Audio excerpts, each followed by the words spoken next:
Dandane. Welcome to my channel Raghunathan Srinivasan. Calling bell அழுத்தப்பு சத்தம் கேட்டு சுமதி கதவினை திறந்தாள். அங்கே கண்ட காட்சி சுமதியை பதைபதைக்க வைத்தது.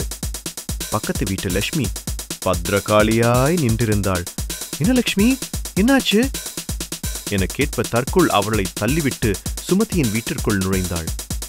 வீட்டில் சுமதியின் கணவன் மணிகண்டன் சோபாவில் சாய்ந்து டிவி பார்த்து கொண்டிருந்தான். வந்த வேகத்தில் லட்சுமி அவனின் வயிற்றுக்கு கீழே 10 மிதித்திட்டாள்.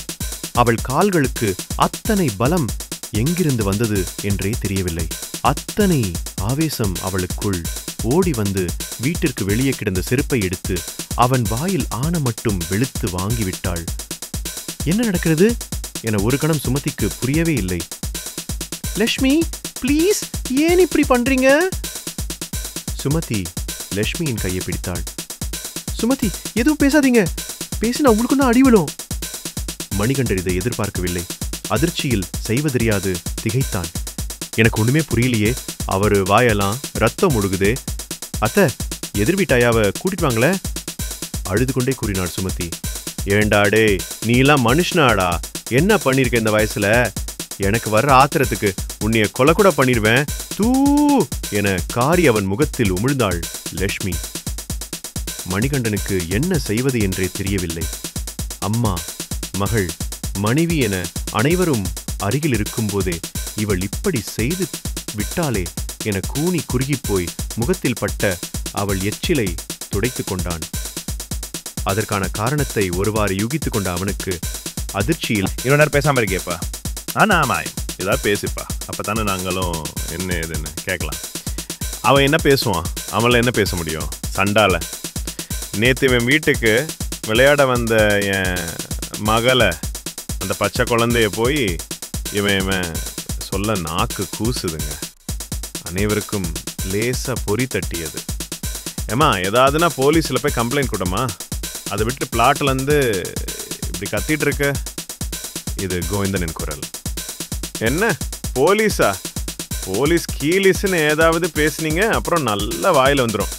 போலீஸில் சொன்னால் என்ன நடக்கும்? என்ன நடக்கும்னு உங்களுக்கு தெரியாது. 100 தடவை போலீஸ் ஸ்டேஷனில் ஆறுதுன்னுவாங்க, சாட்சி கேட்பாங்க, இல்லாத கேள்வியெல்லாம் கேட்பானுங்க, கடைசியில் கோர்ட்டுக்கு போக சொல்லணுங்க. கோர்ட்டில் தீர்ப்பு வழங்க பல வருஷங்களாகும்.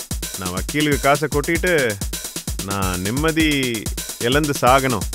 அதுதானே நாட்டில் இதுவரை நடக்குது. எதுவும் பேசாமல் திரும்பி போயிடுங்க. சீரியலா லட்சுமி, இவன் செஞ்ச காரியத்துக்கு நான் இங்கேயே இப்பவே இவனுக்கு தண்டனை கொடுக்கணும் என கூறிவிட்டு மறுபடியும் போய் காலால் அவனின் தொடைகளுக்கிடையில் நன்கு மிதித்தாள். அவனின் கால்கள் துணிச்சலாலும் துயரத்தாலும் இரும்பு தூண்களாகி போயிருந்தன. அம்மா என்று அலறி சாய்ந்தான் மணிகண்டன். ஆத்திரம் தீரும் மட்டும் மிதித்துவிட்ட லட்சுமிக்கு இதற்கு மேல் மிதித்து பயனில்லை என்ற நிலையில் ஆவேசமாக வீட்டிற்கு வெளியில் வந்தாள்.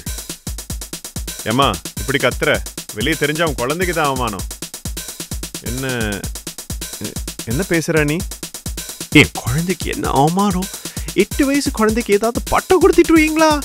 என்ன பட்டம் கொடுப்பீங்க? கற்பு எழுந்தவள் அப்படின்னா, இல்ல வேற ஏதோ பேர் சொல்லுவீங்களே, அப்படியா?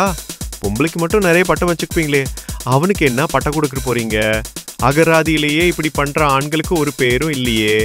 இப்படியே சொல்லி தானடா பொம்பளை பிள்ளைங்களுக்கு நியாயமே கிடைக்காம மறுபடியும் உலகத்துல இதே தப்பு நடந்துகிட்டே இருக்குது. ஸ்கூல் வாத்தியார் மாணவியை பலாத்காரம் செய்தான். சிறுமியை பாதிரியார் பாலியல் பலாத்காரம் செய்தான். எம்எல்ஏ கூட்டு பாலியல் செய்தான். இது தானே இப்ப நியூஸ். இப்படிப்பட்டவங்களே தெரிஞ்ச உடனே சுட்டு தள்ளணும், இல்லாட்டி அணுவா வெட்டி கொல்லணும். நினைச்சா ரத்தம் கொதிக்குது. ஏதோ பேப்பர்ல படிச்சிருக்கேன், டிவியில பார்த்திருக்கேன், பச்சை குழந்தை கூட இப்படி பண்ணுவாங்களா நினைச்சிருக்கிறேன்.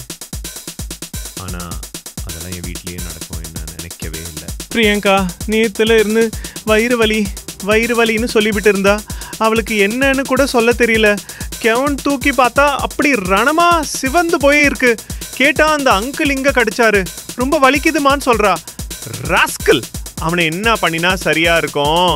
அனைவரும் ஏதும் பேச முடியாமல் மௌனமாய் தலை குனிந்து நின்றனர். தூரத்தில் நின்று கொண்டிருந்த தன் 8 வயது குழந்தை வந்து, என்னம்மா ஏம்மா அந்த அங்கிள் அடிக்கிற பாவம்மா என கூறி அம்மாவின் கையை பிடித்து இழுத்தாள்.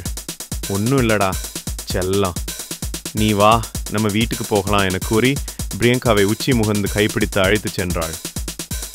லட்சுமியின் மனதிற்குள் அவன் செஞ்ச காரியத்துக்கு ஏத்த தண்டனைய நானே கொடுத்துட்டேன். அவன் பல்ல உடைச்சிட்டான்ல, கீழே அது நல்லா நஞ்சு போயிருக்கும். இது போதும், இது போதும். அவனை நீ வெளியில் தலை காட்ட முடியாது.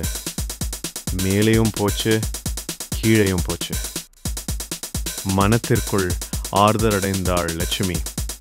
அன்றிலிருந்து மணிகண்டன் அவன் வீட்டை விட்டு வெளியே வரவே இல்லை. அவமானத்தால் அரண்டு போயிருந்தான். வீட்டில் யாரும் அவன்கிட்ட பேசுவதில்லை.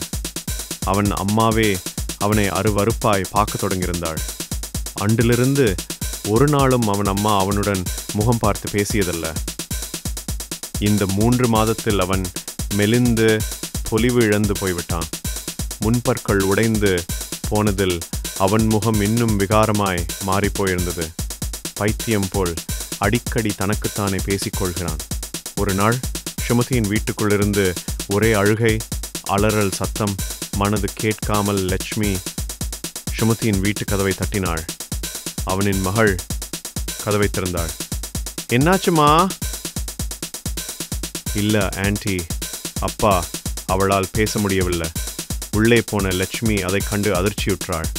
அவன் அறையில் அவன் மனைவியின் சேலை கயிறாய் மாறியிருந்தது. பழைசரை அருந்து விழுந்த வேகத்தில் அவனின் இடுப்பு எலும்பு உடைந்து விட்டது போல துடித்துக் கொண்டிருந்தான். சுமதி அழுகிற சத்தம் கேட்டு பிளாட்டில் அணி வரும் வந்து விட்டனர். வெளியே வந்த லட்சுமி விஷயத்தை தெரிவித்தாள். இப்படி செய்வான் அவரும் நினைக்கல. அனைவரும் வந்து அவனை பார்த்து சென்றனர். கொஞ்ச நேர சபலம் எதில் போய் முடிந்து விட்டது பாருங்கள். என்னத்தை சொல்ல, கடைசில அவன் தலையெழுத்து. இனிமே அவன் இடுப்பு சரியாகுமா?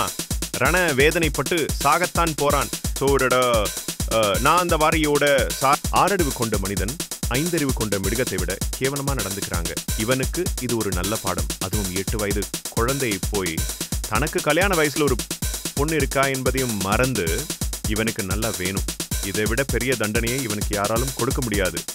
பிறவி என்றவாறு பெண்கள் அவரவர் வீட்டுக்கு கலைந்து சென்றனர்.